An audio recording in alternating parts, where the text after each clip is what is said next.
Hello, and welcome to the next in my series of videos called What I Learned from Coaching. And today I want to share with you what I learned about managing my emotional response to setbacks. Now, we all experience setbacks from time to time in our lives. It's completely normal and natural, but some people have developed really great ways of responding positively to setbacks. And that's what I want to share with you today. Now, my response used to be avoidance coping when it came to dealing with the emotion of a setback. In that I would avoid. I would avoid trying to understand what has just happened. I would try to avoid the emotions that I were feeling because they were painful, they hurt me. And that's not sustainable. In the long run, it did a lot of damage to my self-esteem. But thankfully, these days, I've developed my own 4-step approach to dealing with the emotion of a setback. That's what I want to share with you today, so you can do the same. So here it is, my 4 steps. Step 1. When you experience a setback, the most important thing to start off with is to grab a pen and a paper and write down exactly what has happened. As I call it, describe what has happened using facts. No emotions, no drawing conclusions, no judgment, just describe what has happened right now using the facts.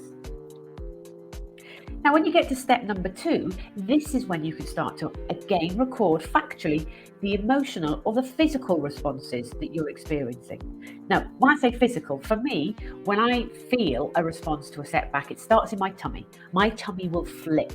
So I have a physical response. Sometimes I also find myself kind of sweating or getting a little bit hot. They're physical responses. But my emotional response is very much a strong, intense feeling of shame and embarrassment that I've done something wrong, that I didn't do that very well, that I've let myself down.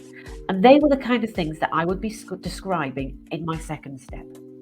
My third step now starts to get a little bit more tricky for me, a little bit more painful, because now I start to challenge myself to write down what are the assumptions that I'm making. What are the assumptions that I'm making about that situation, about the people in that situation, about myself in that situation? What are the assumptions that I am making? Now, this may take a little bit longer because these things could be hidden deep down inside you. So think long and hard, what are the assumptions that you're making about this situation? And then the fourth and the final stage, sit back and have a look. Given the situation, given the responses, the emotional and the physical responses, and given the assumptions that you're making, what have you learned about yourself? What have you learned about how you treat yourself? What have you learned about how you naturally respond to setbacks? And having learned that, what could you try differently in the future instead? And I don't mean actions. When I say try differently, I mean, what kind of mindset could you adopt differently in the future? Could you be a little bit more self-compassionate? Could you stop yourself making those assumptions about other people and what they may be thinking about you? Because they're probably not. And that's where your emotional response comes from. So there you go. Here are my 4 steps to dealing with the emotional response to a setback.